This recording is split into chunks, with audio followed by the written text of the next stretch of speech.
11/11/2025 ಪ್ರಾರ್ಥ ಮುರುಳಿ ಬಾಪ್ ದಾದಾ ಮಧುಬನ. ಮಧುರ ಮಕ್ಕಳೇ, ನೀವೀಗ ಈಶ್ವರಿಯ ಸೇವೆಯಲ್ಲಿದ್ದೀರಿ. ನೀವು ಎಲ್ಲರಿಗೂ ಸುಖದ ಮಾರ್ಗವನ್ನು ತಿಳಿಸಬೇಕಾಗಿದೆ. ಸ್ಕಾಲರ್ಶಿಪ್ ತೆಗೆದುಕೊಳ್ಳುವ ಪುರುಷಾರ್ಥ ಮಾಡಬೇಕಾಗಿದೆ.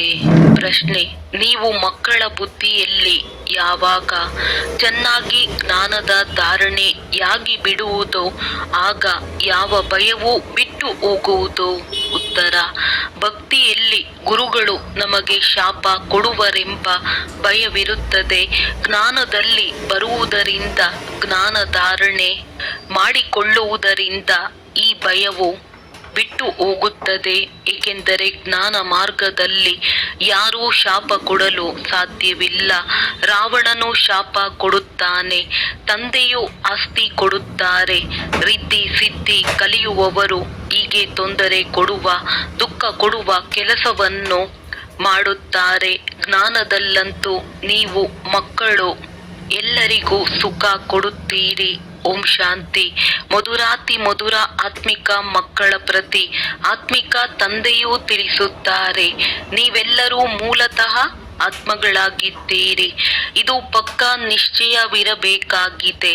ಮಕ್ಕಳಿಗೆ ಗೊತ್ತಿದೆ, ನಾವಾತ್ಮಗಳು ಇಲ್ಲಿ ಶರೀರವನ್ನು ತೆಗೆದುಕೊಂಡು ಪಾತ್ರವನ್ನಭಿನಯಿಸಲು ಪರಮಧಾಮದಿಂದ ಬರುತ್ತೇವೆ. ಆತ್ಮವೇ ಪಾತ್ರವನ್ನಭಿನಯಿಸುತ್ತದೆ, ಮನುಷ್ಯರು ಶರೀರವೇ ಪಾತ್ರವನ್ನಭಿನಯಿಸುತ್ತದೆ ಎಂದು ತಿಳಿದುಕೊಳ್ಳುತ್ತಾರೆ. ಇದು ಅತಿ ದೊಡ್ಡ ತಪ್ಪಾಗಿದೆ. ಯಾವ ಕಾರಣದಿಂದ ಯಾರು ಆತ್ಮನನ್ನೇ ಅರಿತುಕೊಂಡಿಲ್ಲ. ನಾವಾತ್ಮಗಳು ಈ ಜನನ ಮರಣ ಚಕ್ರದಲ್ಲಿ ಬಂದು ಹೋಗುತ್ತೇವೆ ಎಂಬ ಮಾತನ್ನೇ ಮರೆತು ಹೋಗುತ್ತಾರೆ. ಆದ್ದರಿಂದ ತಂದೆಯೇ ಬಂದು ಆತ್ಮ ಅಭಿಮಾನಿಗಳನ್ನಾಗಿ ಮಾಡಬೇಕಾಗುತ್ತದೆ. ಆತ್ಮಗಳು ಹೇಗೆ ಪಾತ್ರವನ್ನಭಿನಯಿಸುತ್ತೀರೆಂದು ತಂದೆಯೇ ತಿಳಿಸಿಕೊಡುತ್ತಾರೆ. ಮನುಷ್ಯರು ಗರಿಷ್ಠ 84 ಜನ್ಮಗಳಿಂದ ಹಿಡಿದು ಕನಿಷ್ಠ 1-2 ಜನ್ಮಗಳನ್ನು ತೆಗೆದುಕೊಳ್ಳಬಹುದು. ಆತ್ಮವು ಪುನರ್ಜನ್ಮವನ್ನು ತೆಗೆದುಕೊಳ್ಳುತ್ತಾ ಇರಬೇಕಾಗಿದೆ. ಇದರಿಂದಲೇ ಸಿದ್ಧವಾಗುತ್ತದೆ. ಬಹಳ ಜನ್ಮಗಳನ್ನು ಪಡೆಯುವವರು ಬಹಳ ಪುನರ್ಜನ್ಮಗಳಲ್ಲಿ ಬರುತ್ತಾರೆ. ಕಡಿಮೆ ಜನ್ಮಗಳನ್ನು ಪಡೆಯುವವರು ಕಡಿಮೆ ಪುನರ್ಜನ್ಮಗಳನ್ನು ತೆಗೆದುಕೊಳ್ಳುತ್ತಾರೆ. ಹೇಗೆ ನಾಟಕದಲ್ಲಿ ಕೆಲವರದ್ದು ಮೊದಲಿನಿಂದ ಕೊನೆಯವರೆಗೂ ಪಾತ್ರವಿರುತ್ತದೆ, ಇನ್ನು ಕೆಲವರದ್ದು ಸ್ವಲ್ಪವೇ ಪಾತ್ರವಿರುತ್ತದೆ. ಇದನ್ನು ಯಾವುದೇ ಮನುಷ್ಯರು ತಿಳಿದುಕೊಂಡಿಲ್ಲ. ಆತ್ಮವು ತನ್ನನ್ನೇ ತಿಳಿದುಕೊಂಡಿಲ್ಲವೆಂದರೆ ತನ್ನ ತಂದೆಯನ್ನು ಹೇಗೆ ತಿಳಿದುಕೊಳ್ಳುತ್ತದೆ? ಇದು ಆತ್ಮದ ಮಾತಲ್ಲವೇ? ಇವರು ಆತ್ಮಗಳ ತಂದೆಯಾಗಿದ್ದಾರೆ. ಕೃಷ್ಣನು ಆತ್ಮಗಳ ತಂದೆಯಲ್ಲ. ಕೃಷ್ಣನಿಗೆ ನಿರಾಕಾರನೆಂದು ಹೇಳುವುದಿಲ್ಲ. ಸಾಕಾರದಲ್ಲಿಯೇ ಅವರನ್ನು ಅರಿತುಕೊಳ್ಳಲಾಗುತ್ತದೆ. ಪ್ರತಿಯೊಂದು ಆತ್ಮನಲ್ಲಿ ಪಾತ್ರವು ನಿಗದಿಯಾಗಿದೆ. ಈ ಮಾತುಗಳನ್ನು ನಿಮ್ಮಲ್ಲಿಯೂ ನಂಬರ್ವಾರ್ ಪುರುಷಾರ್ಥದನುಸಾರವೇ ತಿಳಿಸಿಕೊಡಲಾಗುತ್ತದೆ. ನಾವಾತ್ಮಗಳು ಹೇಗೆ 84 ಜನ್ಮಗಳನ್ನು ತೆಗೆದುಕೊಂಡಿದ್ದೇವೆ ಎಂಬುದನ್ನು ನೀವೀಗ ತಿಳಿದುಕೊಂಡಿದ್ದೀರಿ. ಆತ್ಮನೇ ಪರಮಾತ್ಮನೆಂದಲ್ಲ, ತಂದೆಯು ತಿಳಿಸಿದ್ದಾರೆ. ನಾವಾತ್ಮಗಳೇ ಮೊದಲು ದೇವತೆಗಳಾಗುತ್ತೇವೆ. ಈಗ ಪತಿತ ತಮೋ ಪ್ರಧಾನರಾಗಿದ್ದೇವೆ. ಪುನಃ ಸತೋ ಪ್ರಧಾನ ಪಾವನರಾಗಬೇಕಾಗಿದೆ. ಯಾವಾಗ ಸೃಷ್ಟಿಯು ಹಳೆಯದಾಗುವುದೋ ಆಗ ತಂದೆಯು ಬರುತ್ತಾರೆ. ತಂದೆಯು ಬಂದು ಹಳೆಯದನ್ನು ಹೊಸದನ್ನಾಗಿ ಮಾಡುತ್ತಾರೆ. ಹೊಸ ಸೃಷ್ಟಿಯನ್ನು ಸ್ಥಾಪನೆ ಮಾಡುತ್ತಾರೆ. ಹೊಸ ಪ್ರಪಂಚದಲ್ಲಿ ಆದಿ ಸನಾತನ ದೇವಿ ದೇವತಾ ಧರ್ಮವಿರುತ್ತದೆ. ಅವರೇ ಮೊದಲು ಕಲಿಯುಗಿ ಶೂದ್ರ ಧರ್ಮದವರಾಗಿದ್ದರೆಂದು ಹೇಳುತ್ತಾರೆ. ಈಗ ಪ್ರಜಾಪಿತ ಬ್ರಹ್ಮನ ಮುಖ ವಂಶಾವಳಿಯಾಗಿ ಬ್ರಾಹ್ಮಣರಾಗಿದ್ದೀರಿ. ಬ್ರಾಹ್ಮಣ ಕುಲದಲ್ಲಿ ಬರುತ್ತೀರಿ. ಬ್ರಾಹ್ಮಣ ಕುಲದ ರಾಜಧಾನಿ ಇರುವುದಿಲ್ಲ. ಬ್ರಾಹ್ಮಣ ಕುಲದವರು ರಾಜ್ಯಭಾರ ಮಾಡುವುದಿಲ್ಲ. ಈ ಸಮಯದಲ್ಲಿ ಭಾರತದಲ್ಲಿ ಬ್ರಾಹ್ಮಣ ಕುಲದವರಾಗಲಿ ಶೂದ್ರರಾಗಲಿ ರಾಜ್ಯಭಾರ ಮಾಡುವುದಿಲ್ಲ. ಇಬ್ಬರಿಗೂ ರಾಜ್ಯವಿಲ್ಲ. ಆದರೂ ಸಹ ಅವರ ಪ್ರಜೆಗಳ ಮೇಲೆ ಪ್ರಜೆಗಳ ರಾಜ್ಯ ನಡೆಯುತ್ತದೆ. ನೀವು ಬ್ರಾಹ್ಮಣರಿಗೆ ಯಾವುದೇ ರಾಜ್ಯವಿಲ್ಲ. ನೀವು ವಿದ್ಯಾರ್ಥಿಗಳಾಗಿ ಓದುತ್ತೀರಿ. ಈ 84 ಜನ್ಮಗಳ ಚಕ್ರವು ಹೇಗೆ ಸುತ್ತುತ್ತದೆ ಎಂಬುದನ್ನು ತಂದೆಯು ನಿಮಗೆ ತಿಳಿಸಿಕೊಡುತ್ತಾರೆ. ಸತ್ಯಯುಗ, ತ್ರೇತ, ನಂತರ ಈ ಸಂಗಮ ಯುಗವಾಗುತ್ತದೆ. ಈ ಸಂಗಮ ಯುಗಕ್ಕೆ ಇರುವ ಮಹಿಮೆಯು ಮತ್ಯಾವುದೇ ಯುಗಕ್ಕೆ ಇರುವುದಿಲ್ಲ. ಇದು ಪುರುಷೋತ್ತಮ ಸಂಗಮ ಯುಗವಾಗಿರುವುದು. ಸತ್ಯಯುಗದಿಂದ ತ್ರೇತಾದಲ್ಲಿ ಬಂದಾಗ 2 ಕಲೆಗಳು ಕಡಿಮೆಯಾಗುತ್ತದೆ. ಮತ್ತೆ ಅವರಿಗೇನು ಮಹಿಮೆ ಮಾಡುತ್ತೀರಿ? ಕನಿಷ್ಠರಾಗುವ ಮಹಿಮೆ ಮಾಡುವುದಿಲ್ಲ. ಕಲಿಯುಗಕ್ಕೆ ಹಳೆಯ ಪ್ರಪಂಚವೆಂದು ಕರೆಯಲಾಗುತ್ತದೆ. ಈಗ ಹೊಸ ಪ್ರಪಂಚವು ಸ್ಥಾಪನೆಯಾಗಲಿದೆ. ಅಲ್ಲಿ ದೇವಿ ದೇವತೆಗಳ ರಾಜ್ಯವಿರುತ್ತದೆ. ಅವರು ಪುರುಷೋತ್ತಮರಾಗಿದ್ದರು. ನಂತರ ಕಲೆಗಳು ಕಡಿಮೆಯಾಗುತ್ತಾ ಆಗುತ್ತಾ ಕನಿಷ್ಠ, ಶೂದ್ರ ಬುದ್ಧಿಯವರಾಗಿ ಬಿಡುತ್ತಾರೆ. ಅವರಿಗೆ ಕಲ್ಲು ಬುದ್ಧಿಯವರೆಂದು ಹೇಳಲಾಗುತ್ತದೆ. ಇಷ್ಟು ಕಲ್ಲು ಬುದ್ಧಿಯವರಾಗಿ ಬಿಡುತ್ತಾರೆ. ಯಾವ ಪೂಜೆ ಮಾಡುವರೋ ಅವರ ಜೀವನ ಚರಿತ್ರೆಯನ್ನು ತಿಳಿದುಕೊಳ್ಳುವುದಿಲ್ಲ. ಮಕ್ಕಳು ತಂದೆಯ ಜೀವನ ಚರಿತ್ರೆಯನ್ನೇ ತಿಳಿದುಕೊಂಡಿಲ್ಲವೆಂದರೆ ಮತ್ತೆ ಆಸ್ತಿಯು ಹೇಗೆ ಸಿಗುವುದು? ನೀವು ಮಕ್ಕಳು ಈಗ ತಂದೆಯ ಜೀವನವನ್ನು ತಿಳಿದುಕೊಂಡಿದ್ದೀರಿ. ಅವರಿಂದ ನಿಮಗೆ ಆಸ್ತಿಯೂ ಸಿಗುತ್ತಿದೆ. ಬೇಹದ್ದಿನ ತಂದೆಯನ್ನು ನೆನಪು ಮಾಡುತ್ತೀರಿ. ನೀವು ಮಾತ್ಪಿತಾ ಎಂದು ಹೇಳುತ್ತೀರಿ. ಅಂದ ಮೇಲೆ ಅವಶ್ಯವಾಗಿ ತಂದೆಯು ಬಂದಿರಬೇಕು. ಆಗಲೇ ಅಪಾರ ಸುಖವನ್ನು ಕೊಟ್ಟಿರಬೇಕಲ್ಲವೇ? ತಂದೆಯು ಹೇಳುತ್ತಾರೆ, ನಾನು ನೀವು ಮಕ್ಕಳಿಗೆ ಅಪಾರ ಸುಖವನ್ನು ಕೊಡಲು ಬಂದಿದ್ದೇನೆ. ಮಕ್ಕಳ ಬುದ್ಧಿಯಲ್ಲಿ ಈ ಜ್ಞಾನವು ಚೆನ್ನಾಗಿರಬೇಕು. ಆದ್ದರಿಂದ ನೀವು ಸ್ವದರ್ಶನ ಚಕ್ರಧಾರಿಗಳಾಗುತ್ತೀರಿ. ಈಗ ನಿಮಗೆ ಜ್ಞಾನದ 3ನೆಯ ನೇತ್ರವು ಸಿಕ್ಕಿದೆ. ನಾವೇ ದೇವತೆಗಳಾಗುತ್ತೇವೆ. ಈಗ ಶೂದ್ರರಿಂದ ಬ್ರಾಹ್ಮಣರಾಗಿದ್ದೇವೆ ಎಂಬುದನ್ನು ತಿಳಿದುಕೊಂಡಿದ್ದೀರಿ. ಕಲಿಯುಗಿ ಬ್ರಾಹ್ಮಣರು ಇದ್ದಾರಲ್ಲವೇ? ಆದರೆ ನಮ್ಮ ಧರ್ಮ ಅಥವಾ ಕುಲವು ಯಾವಾಗ ಸ್ಥಾಪನೆಯಾಯಿತೆಂದು ಆ ಬ್ರಾಹ್ಮಣರು ತಿಳಿದುಕೊಂಡಿಲ್ಲ. ಅವರು ಕಲಿಯುಗಿ ಬ್ರಾಹ್ಮಣರಾಗಿದ್ದಾರೆ. ನೀವೀಗ ಡೈರೆಕ್ಟ್ ಪ್ರಜಾಪಿತ ಬ್ರಹ್ಮನ ಸಂತಾನರಾಗಿದ್ದೀರಿ ಮತ್ತು ಎಲ್ಲರಿಗಿಂತ ಶ್ರೇಷ್ಠರಾಗಿದ್ದೀರಿ. ತಂದೆಯೇ ಕುಳಿತು ನಿಮಗೆ ವಿದ್ಯೆಯನ್ನು ಓದಿಸುವ, ಸಂಭಾಲನೆ ಮಾಡುವ ಮತ್ತು ಶೃಂಗಾರ ಮಾಡುವ ಸೇವೆ ಮಾಡುತ್ತಾರೆ. ನೀವು ಸಹ ಈಶ್ವರಿಯ ಸೇವೆಯಲ್ಲಿದ್ದೀರಿ. ನಾನು ಎಲ್ಲ ಮಕ್ಕಳ ಸೇವೆಯಲ್ಲಿ ಉಪಸ್ಥಿತನಿದ್ದೇನೆಂದು ಪರಮಪಿತ ಪರಮಾತ್ಮನೇ ಹೇಳುತ್ತಾರೆ.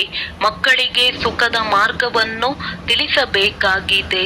ಈಗ ಮನೆಗೆ ನಡೆಯಿರಿ ಎಂದು ತಂದೆಯು ಹೇಳುತ್ತಾರೆ. ಮನುಷ್ಯರು ಮುಕ್ತಿಗಾಗಿಯೇ ಭಕ್ತಿ ಮಾಡುತ್ತಾರೆ. ಅವಶ್ಯವಾಗಿ ಜೀವನದಲ್ಲಿ ಬಂಧನವಿದೆ. ತಂದೆಯು ಬಂದು ಈ ದುಃಖಗಳಿಂದ ಬಿಡಿಸುತ್ತಾರೆ. ನೀವು ಮಕ್ಕಳು ತಿಳಿದುಕೊಂಡಿದ್ದೀರಿ. ಕೊನೆಯಲ್ಲಿ ಎಲ್ಲರೂ ತ್ರಾಹಿ ತ್ರಾಹಿ ಎನ್ನುತ್ತಾರೆ. ಹಾಹಾಕಾರದ ನಂತರ ಜೈ ಜೈಕಾರವಾಗುವುದು. ಎಷ್ಟು ಹಾಯ್ ಹಾಯ್ ಎನ್ನುತ್ತಾರೆ. ಪ್ರಾಕೃತಿಕ ವಿಕೋಪಗಳಾಗುತ್ತವೆ ಎಂಬುದೆಲ್ಲವೂ ನಿಮ್ಮ ಬುದ್ಧಿಯಲ್ಲಿದೆ. ಯುರೋಪ್ ವಾಸಿಯಾದವರು ಇದ್ದಾರೆ. ಯುರೋಪಿಯನ್ನರಿಗೆ ಯಾದವರೆಂದು ಹೇಳಲಾಗುತ್ತದೆ. ಅವರ ಹೊಟ್ಟೆಯಿಂದ ಒನಕೆ ಬಂದಿತು, ನಂತರ ಶಾಪ ಸಿಕ್ಕಿತೆಂದು ತೋರಿಸುತ್ತಾರೆ. ಈಗ ಶಾಪದ ಮಾತೇ ಇಲ್ಲ. ಇದಂತೂ ನಾಟಕವಾಗಿದೆ. ತಂದೆಯು ಆಸ್ತಿಯನ್ನು ಕೊಡುತ್ತಾರೆ. ರಾವಣನು ಶಾಪ ಕೊಡುತ್ತಾನೆ. ಇದೊಂದು ಆಟವು ಮಾಡಲ್ಪಟ್ಟಿದೆ. ಬಾಕಿ ಶಾಪ ಕೊಡುವವರು ಬೇರೆ ಮನುಷ್ಯರಿರುತ್ತಾರೆ. ಆ ಶಾಪವನ್ನು ವಿಮೋಚನೆ ಮಾಡುವವರು ಇರುತ್ತಾರೆ. ಶಾಪ ಕೊಟ್ಟು ಬಿಡುವವರೇನೋ ಎಂದು ಗುರು ಗೋಸಾಯಿಗಳಿಗೆ ಮನುಷ್ಯರು ಹೆದರುತ್ತಾರೆ.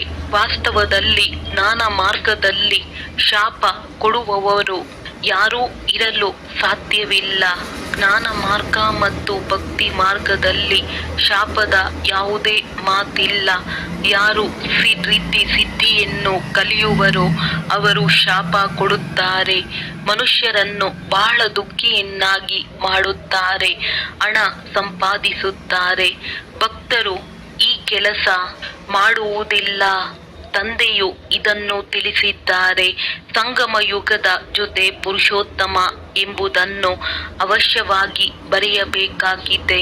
ತ್ರಿಮೂರ್ತಿ ಶಬ್ದವನ್ನು ಬರೆಯಬೇಕು ಮತ್ತು ಪ್ರಜಾಪಿತ ಎಂಬ ಶಬ್ದವು ಅವಶ್ಯವಾಗಿದೆ, ಏಕೆಂದರೆ ಅನೇಕರ ಹೆಸರು ಬ್ರಹ್ಮ ಎಂದು ಇರುತ್ತದೆ.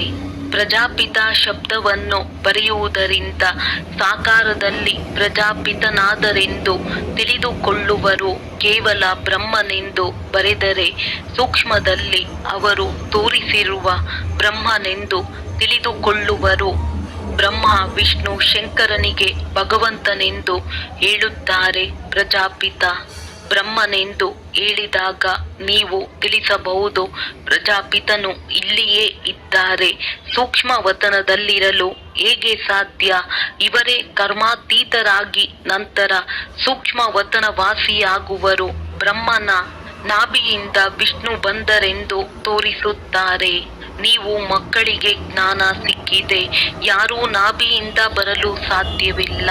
ಬ್ರಹ್ಮನಿಂದ ವಿಷ್ಣು, ವಿಷ್ಣುವಿನಿಂದ ಬ್ರಹ್ಮ ಹೇಗಾಗುತ್ತಾರೆ ಎಂಬ ಇಡೀ ಚಕ್ರದ ಜ್ಞಾನವನ್ನು ನೀವು ಈ ಚಿತ್ರಗಳಿಂದ ತಿಳಿಸಬಹುದು. ಚಿತ್ರಗಳಿಲ್ಲದೆ ತಿಳಿಸಲು ಪರಿಶ್ರಮವಾಗುತ್ತದೆ. ಬ್ರಹ್ಮನಿಂದ ವಿಷ್ಣು, ವಿಷ್ಣುವಿನಿಂದ ಬ್ರಹ್ಮನಾಗುತ್ತಾರೆ. ಲಕ್ಷ್ಮೀ ನಾರಾಯಣರು 84 ಜನ್ಮಗಳ ಚಕ್ರವನ್ನು ಸುತ್ತಿ ಬ್ರಹ್ಮ ಸರಸ್ವತಿಯಾಗುತ್ತಾರೆ. ತಂದೆಯು ಮೊದಲೇ ಹೆಸರುಗಳನ್ನಿಟ್ಟಿದ್ದಾರೆ.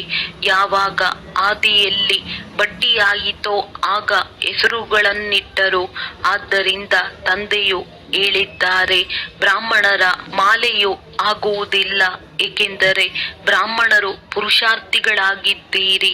ಕೆಲವೊಮ್ಮೆ ಮೇಲೆ, ಕೆಲವೊಮ್ಮೆ ಕೆಳಗೆ, ಹೀಗೆ ಏರಿಳಿತಗಳಾಗುತ್ತಿರುತ್ತವೆ. ಗ್ರಹಚಾರಗಳು ಕುಳಿತುಕೊಳ್ಳುತ್ತದೆ. ತಂದೆಯಂತೂ ವಜ್ರ ವ್ಯಾಪಾರಿಯಾಗಿದ್ದರು. ಮುತ್ತು ರತ್ನಗಳ ಮಾಲೆಯು ಹೇಗೆ ತಯಾರಾಗುತ್ತದೆ ಎಂಬುದರಲ್ಲಿ ಅನುಭವಿಯಾಗಿದ್ದಾರೆ. ಬ್ರಾಹ್ಮಣರ ಮಾಲೆಯು ಕೊನೆಯಲ್ಲಿಯೇ ಆಗುವುದು. ನಾವು ಬ್ರಾಹ್ಮಣರೇ ದೈವಿ ಗುಣಗಳನ್ನು ಧಾರಣೆ ಮಾಡಿ ದೇವತೆಗಳಾಗುತ್ತೇವೆ. ನಂತರ ಏಣಿಯನ್ನು ಇಳಿಯಬೇಕಾಗುತ್ತದೆ. ಇಲ್ಲವಾದರೆ 84 ಜನ್ಮಗಳನ್ನು ಹೇಗೆ ತೆಗೆದುಕೊಳ್ಳುತ್ತೇವೆ? 84 ಜನ್ಮಗಳ ಲೆಕ್ಕದಿಂದ ಇವನ್ನು ತೆಗೆಯಬಹುದು. ನಿಮ್ಮ ಅರ್ಧ ಸಮಯವು ಮುಗಿದ ಮೇಲೆ ಅನ್ಯ ಧರ್ಮದವರು ಬಂದು ಸೇರ್ಪಡೆಯಾಗುತ್ತಾರೆ. ಮಾಲೆ ಮಾಡುವುದರಲ್ಲಿ ಬಹಳ ಪರಿಶ್ರಮವಾಗುತ್ತದೆ. ಬಹಳ ಜೋಪಾನವಾಗಿ ಮುತ್ತುಗಳನ್ನು ಮೇಜಿನ ಮೇಲಿಡಲಾಗುತ್ತದೆ. ಎಲ್ಲಿಯೂ ಅವು ಬೀಳುವಂತಿರಬಾರದು. ನಂತರ ಸೂಜಿಯಿಂದ ಪೋಣಿಸಲಾಗುತ್ತದೆ. ಅದು ಹೊಂದಾಣಿಕೆಯಾಗದಿದ್ದರೆ ಮತ್ತೆ ಮಾಲೆಯನ್ನು ಬಿಚ್ಚಬೇಕಾಗುತ್ತದೆ. ಇಲ್ಲಂತೂ ಇದು ಬಹಳ ದೊಡ್ಡ ಮಾಲೆಯಾಗಿದೆ. ನಾವು ಹೊಸ ಪ್ರಪಂಚಕ್ಕಾಗಿ ಓದುತ್ತೇವೆ ಎಂಬುದನ್ನು ನೀವು ಮಕ್ಕಳು ತಿಳಿದುಕೊಂಡಿದ್ದೀರಿ. ತಂದೆಯು ತಿಳಿಸಿದ್ದಾರೆ, ನಾವು ಹೇಗೆ ಶೂದ್ರರಿಂದ ಬ್ರಾಹ್ಮಣರು, ಬ್ರಾಹ್ಮಣರಿಂದ ದೇವತೆಗಳಾಗುತ್ತೇವೆಂದು ಬಂದು ತಿಳಿದುಕೊಳ್ಳಿ. ಈ ಚಕ್ರವನ್ನು ತಿಳಿದುಕೊಳ್ಳುವುದರಿಂದ ನೀವು ಚಕ್ರವರ್ತಿ ರಾಜರಾಗುವಿರಿ, ಸ್ವರ್ಗದ ಮಾಲೀಕರಾಗಿ ಬಿಡುವಿರಿ. ಹೀಗೆ ಸ್ಲೋಗನ್ಗಳನ್ನು ಮಾಡಿಸಿ ಮಕ್ಕಳು ಕಲಿಸಿಕೊಡಬೇಕು. ತಂದೆಯು ಬಹಳಷ್ಟು ಯುಕ್ತಿಗಳನ್ನು ತಿಳಿಸಿಕೊಡುತ್ತಾರೆ. ವಾಸ್ತವದಲ್ಲಿ ನಿಮಗೆ ಬಹಳಷ್ಟು ಬೆಲೆ ಇದೆ. ನಿಮಗೆ ನಾಯಕ ನಾಯಕಿಯ ಪಾತ್ರವು ಸಿಗುತ್ತದೆ. ನೀವೇ ವಜ್ರ ಸಮಾನರಾಗುತ್ತೀರಿ. 84 ಜನ್ಮಗಳ ನಂತರ ಚಕ್ರವನ್ನು ಸುತ್ತಿ ಕವಡೆಯ ತರಹ ಆಗುತ್ತೀರಿ. ಈಗ ನಿಮಗೆ ವಜ್ರ ಸಮಾನ ಜನ್ಮವು ಸಿಗುತ್ತದೆ ಎಂದ ಮೇಲೆ ಕವಡೆಗಳ ಹಿಂದೆ ಏಕೆ ಬೀಳುತ್ತೀರಿ? ಅಂದರೆ ಮನೆ ಮಠವನ್ನು ಬಿಡಬೇಕು ಎಂದಲ್ಲ.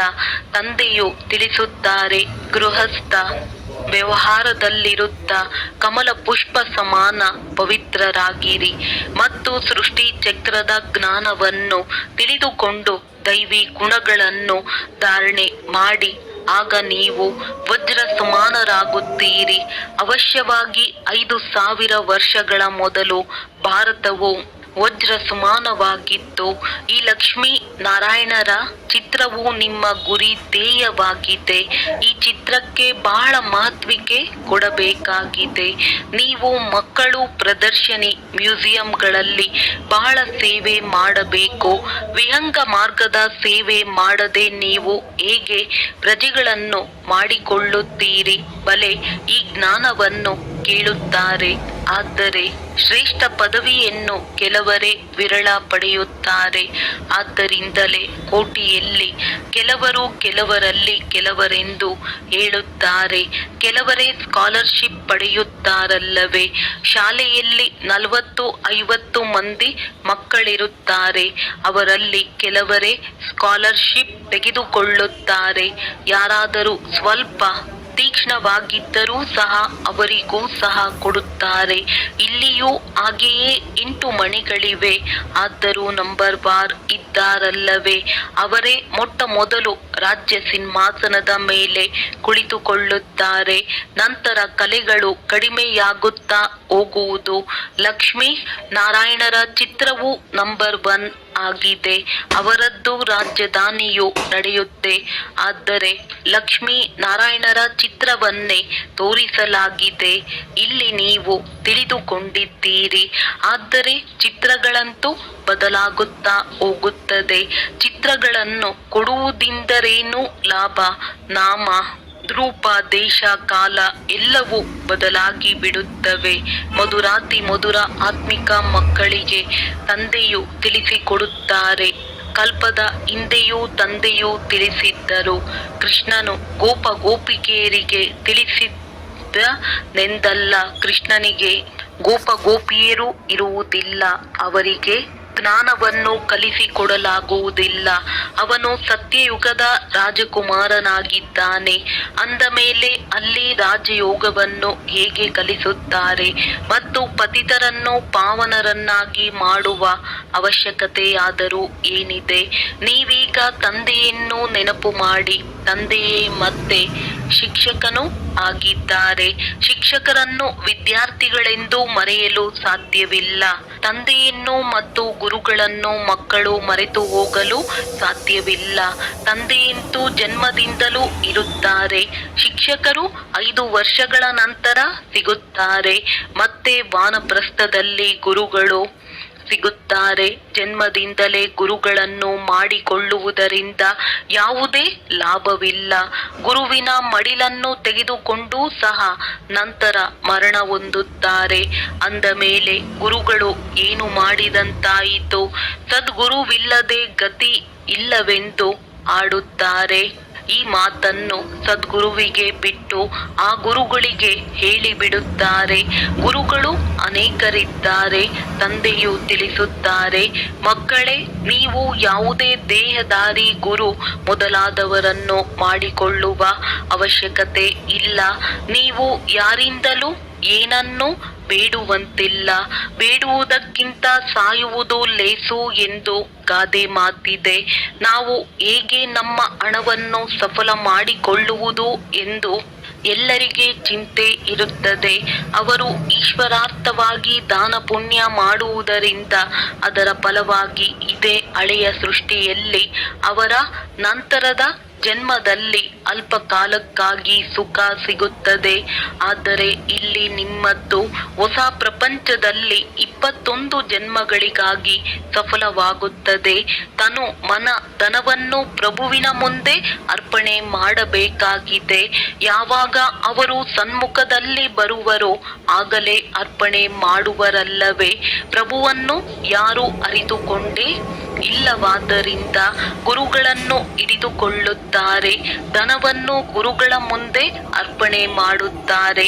ತನಗೆ ವಾರಸುದಾರರಿಲ್ಲವೆಂದರೆ ಎಲ್ಲವನ್ನೂ ಗುರುಗಳಿಗೆ ಕೊಡುತ್ತಾರೆ. ಮಾಡುತ್ತಾರೆ. ಇತ್ತೀಚೆಗೆ ನಿಯಮಾನುಸಾರ ಈಶ್ವರಾರ್ಥವಾಗಿಯೂ ಸಹ ಯಾರೂ ಕೊಡುವುದಿಲ್ಲ. ತಂದೆಯು ತಿಳಿಸುತ್ತಾರೆ, ನಾನು ಬಡವರ ಬಂಧುವಾಗಿದ್ದೇನೆ, ಆದ್ದರಿಂದ ನಾನು ಭಾರತದಲ್ಲಿಯೇ ಬರುತ್ತೇನೆ, ಬಂದು ನಿಮ್ಮನ್ನು ವಿಶ್ವದ ಮಾಲೀಕರನ್ನಾಗಿ ಮಾಡುತ್ತೇನೆ. ಡೈರೆಕ್ಟ್ ಮತ್ತು ಇಂಡೈರೆಕ್ಟ್ ಕೊಡುವುದರಲ್ಲಿ ಎಷ್ಟು ಅಂತರವಿದೆ ಅದು ಅವರಿಗೆ ತಿಳಿದಿಲ್ಲ. ಕೇವಲ ನಾವು ಈಶ್ವರಾರ್ಪಣೆ ಮಾಡುತ್ತೇವೆಂದು ಹೇಳಿಬಿಡುತ್ತಾರೆ. ಇದೆಲ್ಲವೂ ತಿಳುವಳಿಕೆ ಹೀನ ಕಾರ್ಯವಾಗಿದೆ. ಈಗ ನೀವು ಮಕ್ಕಳಿಗೆ ತಿಳುವಳಿಕೆ ಸಿಗುತ್ತದೆ, ಆದ್ದರಿಂದ ನೀವು ಬುದ್ಧಿಹೀನರಿಂದ ಬುದ್ಧಿವಂತರಾಗಿದ್ದೀರಿ. ಬುದ್ಧಿಯಲ್ಲಿ ಜ್ಞಾನವಿದೆ. ತಂದೆಯು ಕಮಾಲ್ ಮಾಡುತ್ತಾರೆ. ಅವಶ್ಯವಾಗಿ ಬೇಹದ್ದಿನ ತಂದೆಯಿಂದ ಬೇಹದ್ದಿನ ಆಸ್ತಿಯೇ ಸಿಗಬೇಕು. ನೀವು ದಾದಾರವರ ಮೂಲಕ ತಂದೆಯ ಆಸ್ತಿಯನ್ನು ಪಡೆಯುತ್ತೀರಿ. ಈ ದಾದಾರವರು ಸಹ ತಂದೆಯಿಂದಲೇ ಆಸ್ತಿಯನ್ನು ಪಡೆಯುತ್ತಿದ್ದಾರೆ. ಆಸ್ತಿ ಕೊಡುವವರು ಒಬ್ಬರೇ ತಂದೆಯಾಗಿದ್ದಾರೆ. ಅವರನ್ನೇ ಎಲ್ಲರೂ ನೆನಪು ಮಾಡಬೇಕಾಗಿದೆ. ತಂದೆಯು ಹೇಳುತ್ತಾರೆ, ನಾನು ಇವರ ಬ್ರಹ್ಮ ಬಹಳ ಜನ್ಮಗಳ ಅಂತಿಮದಲ್ಲಿ ಬರುತ್ತೇನೆ.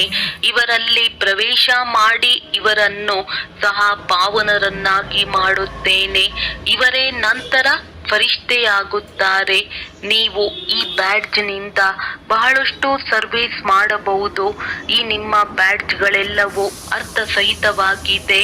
ಈ ಲಕ್ಷ್ಮೀ ನಾರಾಯಣರ ಚಿತ್ರವು ಜೀವದಾನ ಕೊಡುವಂತದ್ದಾಗಿದೆ. ಇದರ ಬೆಲೆಯು ಯಾರಿಗೂ ತಿಳಿದಿಲ್ಲ ಮತ್ತು ತಂದೆಗೆ ಯಾವಾಗಲೂ ದೊಡ್ಡ ವಸ್ತುಗಳು ಇಷ್ಟವಾಗುತ್ತವೆ, ಏಕೆಂದರೆ ದೂರದಿಂದಲೇ ಯಾರು ಬೇಕಾದರೂ ಓದಬಹುದಾಗಿದೆ. ಒಳ್ಳೆಯದು. ಮಧುರಾತಿ ಮಧುರ ಅಗಲಿ ಹೋಗಿ ಮರಳಿ ಸಿಕ್ಕಿರುವ ಮಕ್ಕಳ ಪ್ರತಿ ಮಾತ್ಪಿತಾ ಬಾಪ್ ದಾದಾರವರ ನೆನಪು, ಪ್ರೀತಿ ಹಾಗೂ ಸುಪ್ರಭಾತ. ಆತ್ಮಿಕ ಮಕ್ಕಳಿಗೆ ಆತ್ಮಿಕ ತಂದೆಯ ನಮಸ್ತೆ. ಧಾರಣೆಗಾಗಿ ಮುಖ್ಯ ಸಾರ. ತಂದೆಯಿಂದ ಬೇಹದ್ದಿನ ಆಸ್ತಿಯನ್ನು ಪಡೆಯಲು ಡೈರೆಕ್ಟ್ ತಮ್ಮ ತನು ಮನ ಧನವನ್ನು ಈಶ್ವರನ ಮುಂದೆ ಅರ್ಪಣೆ ಮಾಡುವುದರಲ್ಲಿ ಬುದ್ಧಿವಂತರಾಗಬೇಕಾಗಿದೆ. ತಮ್ಮ ಸರ್ವಸ್ವವನ್ನು 21 ಜನ್ಮಗಳಿಗಾಗಿ ಸಫಲ ಮಾಡಿಕೊಳ್ಳಬೇಕಾಗಿದೆ.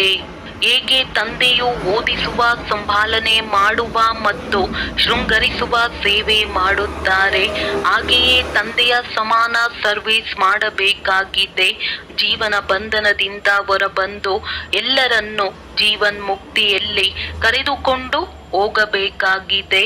ವರದಾನ: ಜ್ಞಾನ ಕಳಶ ಧಾರಣೆ ಮಾಡಿ ಬಾಯಾರಿರುವವರ ಬಾಯಾರಿಕೆಯನ್ನು ನೀಗುವಂತಹ ಅಮೃತ ಕಳಶಧಾರಿ ಭವ. ಈಗ ಮೆಜಾರಿಟಿ ಆತ್ಮಗಳು ಪ್ರಕೃತಿಯ ಅಲ್ಪಕಾಲದ ಸಾಧನಗಳಿಂದ ಆತ್ಮಿಕ ಶಾಂತಿ ಪ್ರಾಪ್ತಿ ಮಾಡಿಕೊಳ್ಳುವುದಕ್ಕಾಗಿ ಮಾಡಿರುವಂತಹ ಅಲ್ಪಜ್ಞ ಸ್ಥಾನಗಳಿಂದ ಪರಮಾತ್ಮ ಮಿಲನ ಆಚರಿಸುವಂತಹ ಗುತ್ತಿಗೆದಾರರಿಂದ ಬೇಸತ್ತು ಹೋಗಿರುವಿರಿ, ನಿರಾಶರಾಗಿರುವಿರಿ. ಸತ್ಯ ಬೇರೆಲ್ಲೂ ಇದೆ ಎಂದು ಅರ್ಥ ಮಾಡಿಕೊಂಡಿರುವಿರಿ. ಪ್ರಾಪ್ತಿಗಾಗಿ ಬಾಯಾರಿದ್ದಾರೆ. ಇಂತಹ ಬಾಯಾರಿರುವ ಆತ್ಮಗಳಿಗೆ ಆತ್ಮಿಕ ಪರಿಚಯ, ಪರಮಾತ್ಮನ ಪರಿಚಯ, ಯಥಾರ್ಥ ಅನಿಯೂ ಸಹ ಅವರನ್ನು ತೃಪ್ತ ಆತ್ಮರನ್ನಾಗಿ ಮಾಡಿಬಿಡುವುದು.